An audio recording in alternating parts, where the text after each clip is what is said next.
Boa noite, boa noite. Olha, eu aqui outra vez, hoje em dose dupla, que eu tenho um convidado agora muitíssimo especial, que é o meu amigo Brian Cordeiro. Convidei para que a gente fale dos desafios e das oportunidades na área de nutrição esportiva. Boa noite!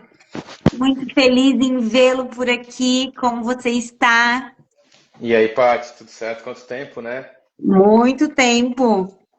A vida passa, vida voa e teu filho já tá grande. O meu já, os teus também. O meu já é um adolescente, já está Pois no auge é. dos seus 15 anos. Meu Deus do céu, voa. É, e aí a gente não tem como não se cuidar, né? Porque senão. Passa por cima da gente. Verdade. Brian, primeiro eu queria dizer que eu estou muito feliz de tê-lo aqui, principalmente porque esse ano faz 25 anos que eu me formei. E eu decidi convidar algumas pessoas, né, para bater papo comigo. Você é uma pessoa que eu admiro muito, né? A gente se conhece há muito tempo, né? Muito Desde os tempo. nossos primeiros passinhos aí na nutrição. E cada um tomou o seu rumo. E tu és uma pessoa que eu admiro muito, principalmente pela tua ética e o teu compromisso profissional com a área de nutrição esportiva, que é uma área que cresceu muito nesse tempo todo, né? Quando a gente fez graduação, nutrição esportiva era uma cadeira optativa, que a gente tinha que fazer abaixo-assinado para juntar aluno para conseguir oferecer disciplina, senão ela não acontecia. E tu és um dos profissionais que levou a nutrição esportiva à frente e fez um desenvolvimento gigantesco dessa área, também coordenando a pós-graduação da VP e todas as nossas aventuras lá na Estácio, de montar curso, de formar Bons profissionais tempos. Uhum. e se desafiar. Antes de a gente entrar nessa história dos desafios e oportunidades, eu queria que tu contasse um pouquinho dessa tua história, né, enquanto nutricionista e o que que tu enfrentou de desafio para ser hoje uma grande referência, um grande nome da nutrição esportiva no Brasil, na América Latina e no mundo todo. Paty, primeiro eu queria agradecer o convite, né? Tu sabe que é recíproca a minha admiração por ti. Eu tenho muita gratidão por tudo que tu me proporcionou durante boa parte da minha vida profissional, logo, né, ademais lá no início, assim, e dos desafios que tu me propôs. Isso foi muito importante, porque é a partir dos desafios que a gente cresce, assim, né? Então, a nutrição esportiva é uma área que vem crescendo muito nos últimos anos. Acho que a gente está no auge dela, diria. E mas a gente, formado há mais de 20 anos, né, Paty, a gente pegou ela engatinhando, caminhando aqui no Brasil. Haviam bem poucos profissionais que trabalhavam com nutrição esportiva. E aí a gente, sim, a gente recebeu, a gente teve o desafio de potencializar isso, né? Ajudei, eu sei que eu ajudei, mas junto com muita gente boa aí, né, que cresceu nesse mesma crescente, assim. Mas uma coisa que, assim, que eu sempre falo assim nas aulas, nas palestras, Paty, eu, me, eu sempre soube aonde eu queria estar, entendeu? Quando eu entrei para a faculdade de nutrição, eu entrei para fazer nutrição esportiva, que nem existia na época. Mas por quê? Porque eu tinha sido atleta de natação, então eu fui fazer nutrição para poder trabalhar e unir com atividade física, cuidar de pessoas, trabalhar com saúde. Tanto que eu comecei a fazer educação física logo no começo, mesma coisa que tu fez as duas faculdades, né? Porque são duas áreas que se combinam muito, né? E uma entra muito dentro da outra, e acho que para atender o atleta, para entender o atleta, eu fui fazer as duas coisas. Mas o que me gerou muitos desafios assim na profissão foi logo no começo, contigo lá no curso técnico, porque quando a gente se forma, e para todo mundo que vai ver essa live depois, ou que vai acompanhar aí, e que está recém-formado, nossa, dá aquele frio na barriga. Meu Deus, o que, que eu vou fazer depois que eu me formar? Eu tinha feito a faculdade inteira, eu tinha feito um estágio com a Ileana Casap, que era uma professora da UFSC, que tinha um projeto junto com atletas, então eu fiquei durante a faculdade inteira atendendo atletas junto com ela ali dentro da universidade. Então eu tinha uma base, uma segurança para atender. Mas o grande desafio foi quando eu caí no curso técnico de nutrição e falei, e agora? Vou dar aula de nutrição esportiva.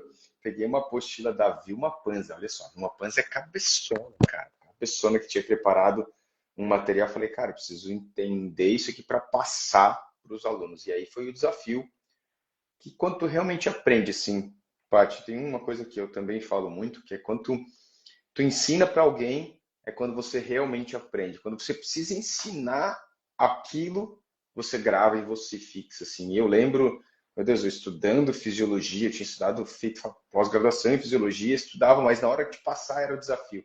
Aí eu fui fazer música para os alunos poderem entender de fisiologia, para poder criar uns subterfúgios para que eu conseguisse passar aquilo que não era uma coisa fácil, né? Então, eu acho que desafios movem a gente e esse friozinho na barriga é bom para quem está se formando, tem que correr atrás, tem que estudar, tem que não ter medo das coisas. As pessoas têm muito medo, tem que encarar e meter a cara na profissão mesmo. E aí, Brent, dentro dessa história, né? Eu acho isso é o mais legal do tempo de vida profissional, né? Quantas pessoas a gente já formou.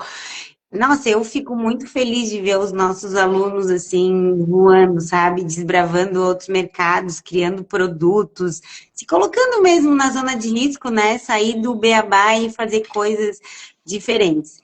E a nutrição esportiva, ela vem num crescente, né? Há uns 10 anos, ela todo ano tem mais estudo, mais publicação, mais Uhum. evidência.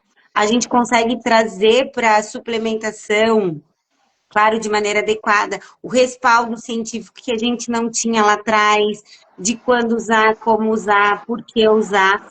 E isso é um desafio para o profissional que está chegando na nutrição esportiva, seja um recém-formado ou aquele que resolveu fazer uma transição. Transição. Recebo muito esses alunos também no consultório, Tu na és pós. Tu és um professor de pós-graduação que tem esse olhar para a nutrição esportiva. Eu queria que tu falasse um pouquinho para esse aluno recém-formado ou para esse profissional. Ai, não quero mais trabalhar com o AN, quero ir para a nutrição esportiva. O que que tu diria que ele precisa resgatar ou que ele precisa olhar, né? Ter mais cuidado, porque a gente sabe que na graduação a gente só dá luz para aquilo que a gente gosta e que move o coração. O resto todo a gente vai achar um amigo para ajudar a fazer o trabalho e vai dar Uhum. um jeito de cumprir a disciplina. O que que ele teria que olhar para isso, para ele se preparar para chegar numa pós-graduação e conseguir aproveitar? Porque uma coisa que eu percebo é que, às vezes, o aluno chega na pós-graduação, ele é esforçado, ele tem boa vontade, mas falta aquele tijolinho inicial para que ele consiga acompanhar a discussão dos professores. Então, Paty, tu falou uma coisa que é muito verdade, que todo mundo fez isso, né? Aquela disciplina que tu não gosta, tu faz um collab, né? Eu fiz collab na faculdade com um ano. Eu O odiava AN, o ano. o AN e saúde coletiva são os que mais. Cada um ia se virando, assim como fiz muito collab ajudando colegas, assim. E na graduação, bom, a gente, né, deu aula na Estácio junto, né? Montamos muitas ementas juntos aqui. E tanto na graduação quanto na, na escola técnica, eu sempre puxei assim para a nutrição esportiva como uma base da fisiologia. E é importantíssimo assim o aluno que está saindo ou quem quer voltar e precisa estudar a fisiologia do exercício, a fisiologia da nutrição, ela é fundamental para que a gente consiga entender pontos extremamente importantes quando a gente fala de valências de exercício, intensidades de exercício, né? Então, a gente se voltar para aquilo que a gente ignora, que é lá na segunda, terceira fase de nutrição, que é ciclo de Krebs, né? A bioenergética, a produção de energia, via fosfagênica, via oxidativa, glicolítica, lipolítica, meu Deus do céu, a gente não tem maturidade, eu acho, para estudar isso quando a gente tem, sei lá, 19 anos, né? Mas isso é fundamental. Por quê? Porque é a partir desses pontos que a gente vai conseguir entender do nosso paciente, que a gente vai ter no consultório, quais são as intensidades e dentro das intensidades qual é o tipo de substrato que ele vai utilizar durante o exercício para a gente poder prescrever uma dieta, né, um planejamento adequado para aquela realidade dele, né? E saber quando é importante fazer uma estratégia de recuperação de glicogênio muscular, porque ele vai ter depletado o glicogênio porque a intensidade do exercício é alta. Então, acho que esse na nutrição esportiva é um ponto importante, assim, né? Tu conhecer bases de fisiologia e bioquímica que vai entrar junto, né? Integrado nessa disciplina, nesses conteúdos específicos, assim. Então, eu focaria nisso, assim. E mesmo quem está vindo de outra formação, e que está fazendo agora, porque acontece bastante, né, Paty? Deve pegar também, né? Fez uma formação, sei lá, engenharia, direito e qualquer coisa, e aí depois faz nutrição, porque era a paixão dele, não pôde fazer quando era mais novo. Cara, foca nisso, tá? E se não,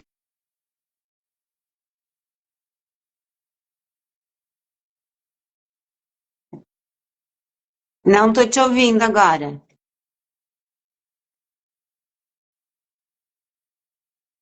porque senão a gente fica muito tempo nele, né? E aí eu acabo botando ele entrou aqui.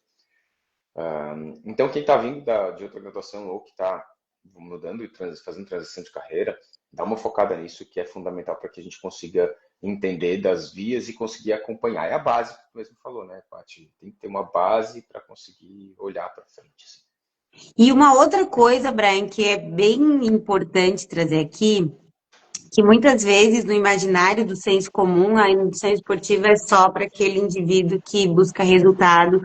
E hoje a gente tem muito mais atleta amador, talvez, Muito nos mais. consultórios de nutrição esportiva, buscando realmente. Assim, eu acho que não é. Eu tenho uma amiga que corre, a Aline Flor, tu conhece, e a Uhum. Aline compete como atleta amador. E um dia nós estávamos conversando assim: eu não sou amadora. Eu só não tenho patrocínio, porque o que eu faço de verdade. Eu tenho lá um pace que eu tenho que melhorar, eu sei as provas que eu vou competir, eu tenho uma planilha de treino e eu tenho um nutricionista esportivo porque eu quero desempenho. Então, isso é uma coisa muito legal que a gente viu com essa cultura da corrida, né, que também Uhum. vem muito forte depois da pandemia, que é o atleta amador, de fato, investindo numa carreira de atleta amador, mas para diminuir lesão, para melhorar a recuperação, para ter resultado nas provas que ele escolhe competir. E eu queria que tu contasse um pouquinho como que é isso na tua clínica, no teu consultório. O que que vocês estão recebendo e como que vocês percebem o aumento da preocupação mesmo das pessoas que buscam um esporte com o seu alto rendimento. Olha, Paty, é uma crescente mesmo, né? Acho que eu chamo do desportista, o atleta amador, que é o cara que faz tudo que o profissional faz, mas ele só não recebe para quê? Ele gasta, né? E eles gastam bastante. E em especial em algumas modalidades onde o custo de tu ser um atleta de alto rendimento, porque ele é um atleta de alto rendimento, né? Ele só não ganha realmente para isso, assim. E muitos esportes eles são caros, né? Desde equipamentos até inscrições de competição, viagens e tal. Mas é um prazer, é um lazer, eles fazem por prazer. E esse sempre foi as pessoas que mais sustentaram o nosso consultório, né? A gente trabalha com nutrição esportiva, mas a nutrição esportiva está muito linkada com estética, com padrão de composição corporal, com saúde, qualidade de vida, falando muito, não é? Vejo tu também falando muito de longevidade, que é uma coisa que está muito associada ao exercício físico, porque, né, caminha nas mesmas direções. Mas esse sempre foi as pessoas que sustentaram as consultórios, assim, né? O cara que vem para melhorar a composição corporal, vem para melhorar a estética, mas ele quer um pouco de rendimento, e agora os desportistas que querem buscar rendimento especificamente, mas que não vão viver daquilo. O atleta, na maioria das vezes, ele faz com a gente, né, na experiência de consultório, eu tenho muitos atletas que vêm e que se dedicam, se organizam, mas tem muitos que eu mesmo ajudo os atletas, né? Agora acabei de atender um menino de 16 anos, da atleta de natação da seleção brasileira, e cara, daí o pai dele vai, como é que eu pago? Não, cara, eu vou ser o primeiro patrocinador dele. Porque a gente faz muito disso, né? De atender o atleta para poder estimular ele, porque nem sempre ele pode pagar. Porque, infelizmente, no Brasil, a gente tem uma realidade que melhorou muito com as redes sociais, de fato, para aqueles que tiveram exposição e conseguem usar as redes sociais para ter né, um valor financeiro, mas a maioria dos atletas que depende, que vivem só disso, às vezes não conseguem nem pagar a consulta. Então essa é uma crescente assim. E falando de esportes, você deu um exemplo da corrida, e isso que aconteceu ali na pandemia, mudou um pouco assim, a cabeça das pessoas, né? A gente ficou trancafiado dentro de casa, chegamos ao ponto de não poder sair na rua para poder fazer um exercício físico, era proibido, meu Deus do céu. Quando eu penso nisso, e aí as pessoas quando... Para quem era ativo, foi talvez a maior dor foi tirar o exercício. Eu lembro que lá no meu prédio, né, tem algumas pessoas que era combinava no, ó, vou usar as escadas de tal horário a tal horário. Então, nesse momento, ninguém vai pro corredor. E assim foi se trabalhando para conseguir manter a saúde mental mesmo, né? Porque a Exatamente. falta do exercício faz muita diferença na vida de quem é ativo.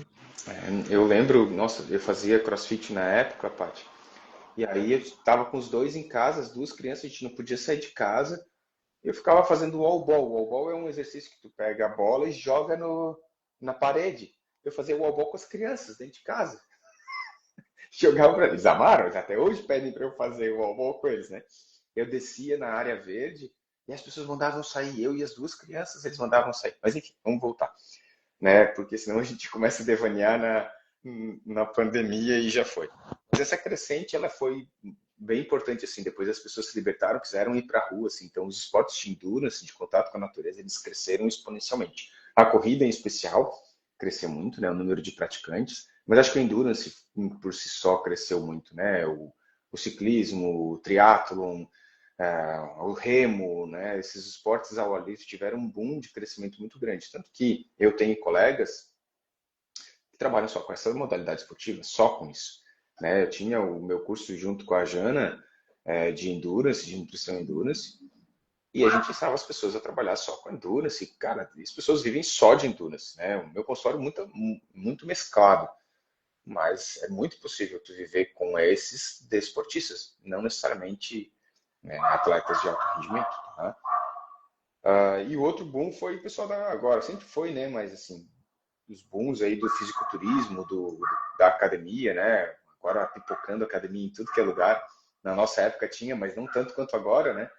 E eu fico muito feliz porque as pessoas estão muito mais ativas do que elas eram há 5 anos atrás, 6 anos atrás, porque virou o novo luxo, né, Paty? Uhum. Hoje, o novo luxo é tu ter tempo para cuidar de ti mesmo, assim, sabe? E quem tem dinheiro investe na sua qualidade de vida, no seu corpo, na sua saúde, em ter, né, em prevenção, em viver mais e melhor.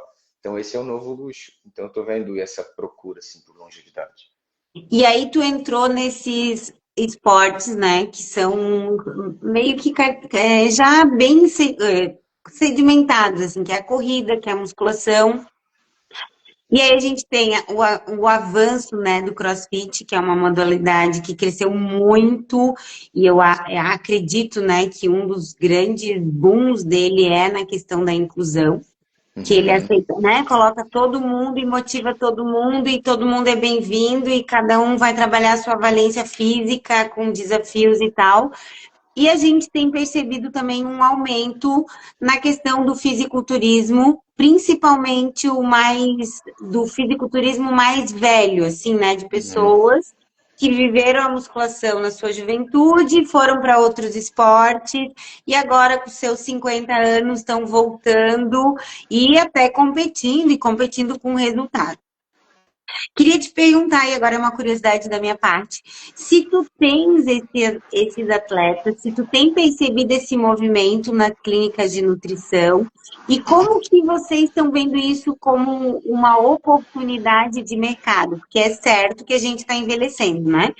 E é certo que esse nutricionista que escolheu ir para a área esportiva vai ter que se atualizar nesse olhar para essa pessoa mais velha que vem para um esporte de força e de ganho de massa muscular. Como que tu tá vendo isso, Brian? Se tu enxerga isso como uma oportunidade?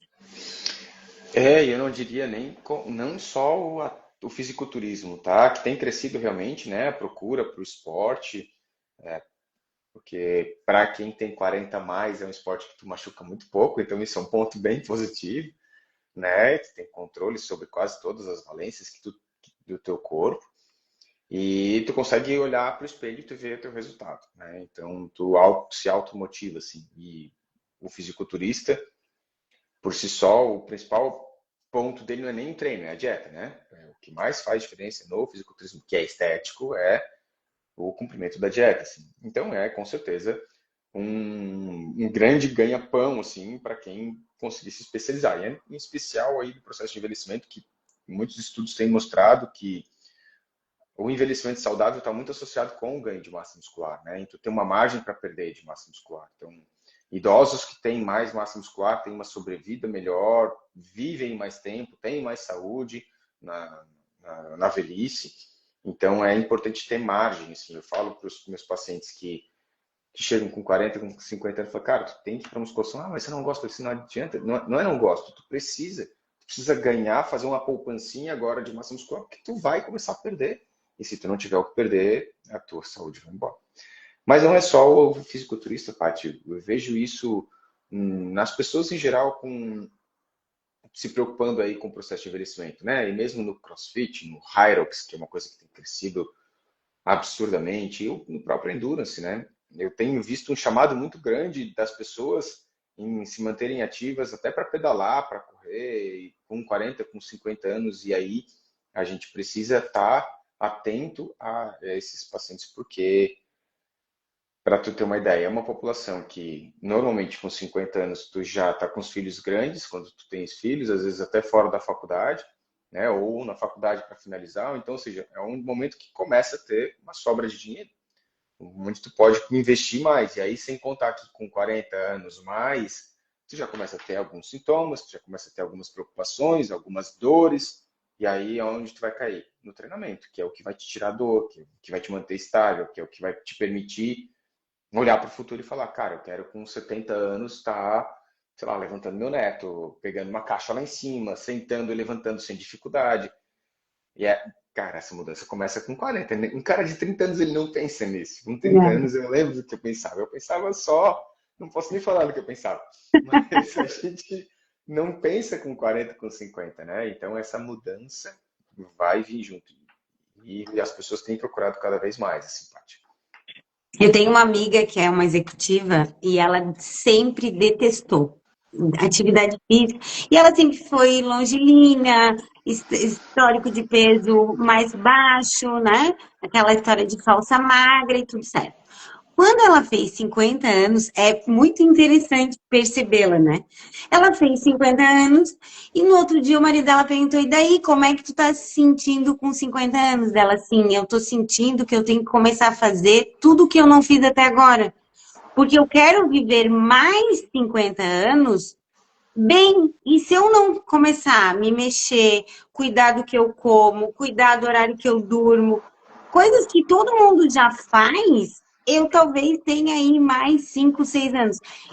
E quando ela comentou isso, é realmente uma mudança que, olha, demorou 50 anos para a pessoa cair a ficha de que, É, peraí, o que eu fiz até agora não vai me manter bem para os próximos 50. E eu percebo que é um pouco disso, sabe, Brian, e isso é responsabilidade nossa, dos profissionais da saúde, de falar de forma simples, de levar a mensagem, porque em algum momento vai tocar grande parte da população que ainda não se percebeu a importância da alimentação adequada, saudável, inteligente, flexível, enfim, o nome que quiser dar, e de um estilo de vida que seja ativo, uhum. porque a gente vai colher esse resultado, né? E é no nosso corpo, não é no corpo do outro, é a gente que mesmo que vai sofrer o que a gente colocou ou não em prática. E aí, nessa perspectiva, eu queria te perguntar isso, como que tu acha que nós, né, enquanto formadores, a gente precisa trazer essa discussão para dentro dos currículos, né? Porque muitas vezes se pensa e se olha muito para essa nutrição com uma característica muito do jovem, né? Tipo, 1.100 dias é muito falado, nutrição na adolescência é muito falada. E agora que a gente está voltando a dar mais importância para o envelhecimento, porque de fato isso vai estar chegando, né? A idade média aumentou, a expectativa de vida está maior, a gente vai ter que lidar com esse problema em pouco tempo. Eu costumo falar para os meus alunos, e até em palestras, Paty, que só não envelhece quem morre. É uma escolha, né? Então você pode escolher, tem duas alternativas, e é escolher como você vai envelhecer. E essa inserção assim nos currículos, Paty, assim, olha, eu acho essencial, sabe? Porque ainda vejo pouca coisa, sabe? Os estudos estão aí, tem bastante estudo com o processo de envelhecimento. Na área esportiva, sim, tem muita coisa, né? Principalmente a questão da sarcopenia, da prevenção da perda de massa muscular, da importância, né, de uma resistência anabólica que acontece com o processo de envelhecimento, onde tu tens uma menor capacidade absortiva e digestiva, que faz com que tu tenha que aumentar a tua ingestão de proteínas para poder dar suporte para essa preservação da tua massa muscular, da própria questão relacionada à lesão, e aí a gente poderia explodir aí para a questão das alterações cardiovasculares, né? Então tem muita coisa, mas é pouco explorado, assim. E na graduação, na pós-graduação, talvez tu tenhas cadeiras específicas que tu possa colocar conteúdos assim que facilitem, né, essa compreensão mais holística do paciente. Mas a graduação acho que falta até tempo, assim, né? Mas eu acho essencial porque todo mundo, a população está envelhecendo. As pessoas vão passar, né, com 60 anos, antigamente a pessoa era um idoso senil, né? Hoje, com 60 anos, tu vê a pessoa. O vô da minha esposa, ele tem 80 e, sei lá, vou chutar, eu acho que ele tem 82, 83 anos. Estava aqui na clínica hoje, porque ele é maratonista, trouxe o troféu de 10 quilômetros, ele faz os 10 quilômetros abaixo de 60 minutos. Então ele é pace que gurizão de 14, de 15 anos, de 20 anos não faz. E é assim, eu olho para ele e falo assim, cara, é assim que eu quero chegar, sabe? Com 80 anos, podendo fazer tudo. E as pessoas vão começar a se preocupar com isso, né? Então a gente precisa ensinar os nossos alunos, quem está na faculdade, a ter esse olhar. E como tu mesmo falou, e falou muito bem, assim, de transmitir essas informações com segurança, explicar para esses nossos pacientes o quanto isso é importante para o processo de saúde, envelhecimento saudável do paciente, né? Acho que é essencial. E aí, Brian, eu vou entrar nos temas polêmicos da nutrição esportiva, que é a história da suplementação e dos recursos ergogênicos. Eu, né, sempre pensei dessa forma, acredito que os recursos todos são ferramentas no cinturão do nutricionista esportivo, que dependendo do desafio, ele vai lançar mão de A ou B, mas que isso exige do profissional uma base muito sólida de conhecimento para que ele possa fazer uma prescrição inteligente, que é dose, frequência, em que momento ele vai usar ou não determinado tipo de suplemento. Como que tu tá vendo isso? Porque tu tá bem inserido no mercado. E aí também te pergunto, como que tu tá vendo essa febre do wellness, né? Que agora tudo ganhou um próximo, né? O meu filho tá na adolescência, então agora ele tá naquela fase que ele quer ficar forte, que ele quer se Hum, exibir e tal. E desse dia ele chegou em casa assim, mãe, eu quero comprar o whey de, sei lá, nem lembro o que que era, mas era um whey de um sabor tipo Toddy, tipo Galaxy, sei lá qual que era. Eu, tá, Antônio, tem que olhar, ver qual é a marca, ver qual é a composição, ver isso tudo que eu te digo se tu vai comprar ou não. Isso é uma coisa que está chegando neles como chegou na gente, mas com uma outra roupagem. Como que tu tá percebendo isso? E como que tu tá orientando os teus pacientes? Que esse eu acho que é o maior desafio, né? Que entre a orientação e a prática, às vezes tem alguns passinhos que nos é. separam do ideal. Ô, Paty, tu falou uma coisa assim que eu acho que é muito atual, tá? A questão da suplementação, ela vem muito inserida na nutrição esportiva há muitos anos, e eu acho que assim, quando tu pensa em nutrição esportiva, tu pensa em suplementos esportivos, acho que tem uma distorção, infelizmente pela maioria das pessoas, né, em pensar em nutrição esportiva só como suplementos esportivos, mas é a cereja do bolo, o suplemento. Primeiro a gente tem que fazer a massa, fazer o recheio, fazer tudo, tem que fazer a dieta, tem que prescrever, tem que ter orientação, tem que ter estratégias e por último a gente bota a cerejinha do bolo lá. E tem muita coisa no mercado que vive de promessa, né, Paty? Tu sabe, tu acompanhou isso e durante esses 20 anos aí a gente já viu inúmeros suplementos que entraram e saíram, vieram e voltaram e que não se sustentam, porque muitas vezes o suplemento ele é desenvolvido em cima de uma via bioquímica, de uma via fisiológica e lançado no mercado sem muitos testes e aí depois que a gente vai ver, depois de alguns anos, que aquilo acaba não trazendo, não surtindo muitos efeitos, assim, né? Mas hoje em dia, Paty, tu trouxe um ponto que acho que é essencial a gente discutir aqui, que é a questão dessa roupagem, acho que essa outra palavra, eu ia usar outra, mas eu gostei dela para não me complicar, mas nessa roupagem que estão dando, não só para os suplementos, mas para os alimentos fit, né? E tem uma gourmetização excessiva, né, dos suplementos alimentares hoje, que são duas coisas diferentes, né? Primeiro, acho que meu apelo aqui, minha orientação para quem está assistindo e quem vai assistir depois aí, é fazer isso que a Paty falou, pegar os ingredientes e olhar, porque tem muito produto fit no mercado que ele acha que é fit, mas ele não é. Então, né, é a coisa, ele se identifica como fit, mas na essência ele não é. Infelizmente tem muita promessa disfarçado, né, com uma roupinha bonitinha, coloridinha, com um nome fit ou alguma coisa assim, mas que quando tu olha para dentro dos ingredientes, ele tá cheio de porcaria lá dentro. E não é só porcaria do tipo mais calorias, ou ele não é necessariamente pobre em carboidrato, ele não é necessariamente pobre em lipídios, ele é hipercalórico, mas porque ele está cheio de corante, conservante, flavorizante artificial. E a gente tem visto que isso, hoje em dia, né, esses emulsificantes, esses flavorizantes, os adoçantes artificiais, eles são grandes disruptores intestinais e endócrinos.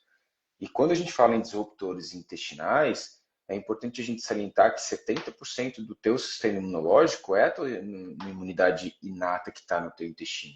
E a gente precisa dos teus enterócitos grudadinhos um no outro, com aderência, para que a gente consiga manter o que é para ficar do lado de fora, fora, né?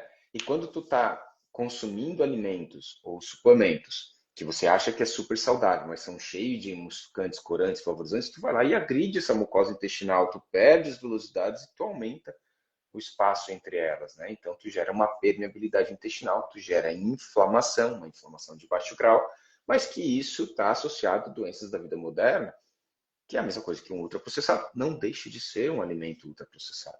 E aí que vem o perigo, porque tu vai lá, pega uma creatina com doce de leite. Chega no absurdo da gente gourmetizar a creatina. Né? Agora a creatina tem que ser consumida junto com uma balinha de doce de leite. Meu Deus, é só creatina, mistura na água e toma. Não, mas tem que ser a creatina com sabor. Cara, Tem que ter gosto bom. né? Tá muito mimimi. Então, assim, é simples, faz o básico que funciona, mas olha para aquilo que você está consumindo, porque estão querendo, às vezes, te vender uma coisa que não precisa. E, literalmente, muitas vezes, a maioria das vezes, tu não precisa. Né? Tem uma imposição de mercado, tem uma necessidade de venda, de produto. Então, a gente sabe como é que a indústria trabalha, né? Ela já vem aí há muito tempo. E a indústria da suplementação está só usando aquilo que já foi utilizado no Danoninho que vinha lá atrás, que botava o bonequinho do desenho animado para a criança consumir. Só que agora não é mais a criança, é o adolescente, é o adulto, né? Com um whey de trufa. Tem um que eu não lembro se é Todd ou... Não lembro qual é a marca, mas Tem é de um tudo, produto tem. infantil que eles fizeram um sabor muito próximo, então, e aí, na minha cabeça, né, de mãe e de Nutri, começa assim, então tá, eu não vou dar o Toddy, que eu sei que não é bom, porque na cabeça da mãe vai ser isso, porque Uhum. eu já ouvi falar muito mal do Toddy. Ah, mas o whey não, eu só vejo falar bem do whey, porque ele é rico em proteína, então eu faço uma substituição porque ao imaginar, ela não é obrigada a saber e a gente acaba ampliando o problema. E mais do que isso, né? Eu vejo lá né, nas minhas aulas de estética, que a gente não estuda nutrição aprofundadamente, como se estuda na nutrição, ou como a medicina vai ter algumas cadeiras, deixa de investir em comprar fruta e hortaliça para comprar um alimento que tem tudo e resolve o meu problema. E a gente entrou nessa discussão na semana passada, e aí começou a provar por A mais B. Calma, gente, não funciona assim. Come bem, faz o básico bem feito, e depois bota o pó do pirilim-pim-pim. Mas procura um profissional que vai te orientar qual é o pó mágico para o teu caso, para o teu desempenho, para o teu objetivo. E acho que isso é importante a gente trazer aqui. E aí eu vou te fazer mais uma pergunta nesse sentido. Como que tu trabalha com os teus atletas quando eles vêm com essa demanda? Ah, eu quero usar tal coisa porque o meu coleguinha Zezinho está tomando e teve resultado. E já chegou ao ponto de paciente chegar no consultório com mala de suplemento e botar em cima da mesa e tirar e falar, eu já comprei esses aqui porque eu quero tomar, ou porque tal pessoa está tomando. Acontece, e não é com pouca frequência. Mas ele tem que orientar, né? Acho que a pessoa também compra na inocência, às vezes porque pode comprar, porque acha que aquilo ali vai ser um grande diferencial. E aí eu explico mesmo, pode falar, ó, esse aqui, ó, não, esse aqui não é para ti agora, talvez lá para frente a gente possa usar, guarda ele, depois a gente vai usar. Ah, esse aqui, não, esse aqui dá para tu usar, vamos usar assim, assim, assado. Agora, não, aquele outro lá não é para ti, sabe o teu tio, dá para ele, vende para ele e tal, vamos trocar nesse aqui que é melhor. É explicar para eles que nem sempre eles precisam ter tudo, assim. E gasta muito dinheiro, né? Faz um xixi muito caro, Paty. Né? Eles fazem um xixi muito caro, assim, bota muito fora. Porque usa também em superdose, em doses que são fora da realidade, ou subdoses, né? Uma coisa que não tem efeito algum, né? Então, uma coisa que tu tem uma dose na literatura que é de tanto a tanto, mas ele usa 10% daquilo. É só para dizer que está usando. Então não usa, porque não vai fazer efeito. Porque quando tu trabalha com suplemento, a gente tem a dose de efeito, né? Então chega totalmente desorientado, assim. E isso está muito associado às redes sociais, né? Eu sempre falo, Paty, que nas redes sociais tem sempre alguém querendo te vender alguma coisa. Né? Então, nem que seja uma ideia, mas alguém está querendo te vender alguma coisa. Então, a gente tem que ter muito cuidado, né? Botar um filtro no que a gente está vendo, ouvindo, para a gente não sair replicando, às vezes, uma informação que nem sempre é verdadeira. Porque tem sempre uma segunda intenção, assim. E na suplementação tem muitas segundas intenções. Faz E aí, parte. Brian, para a gente ir se encaminhando para o fim, eu queria te perguntar assim, o que que tu desenha, né, nessa tua longa experiência de perspectiva da nutrição esportiva para os próximos, talvez, 2 ou 3 anos? E que nós, profissionais da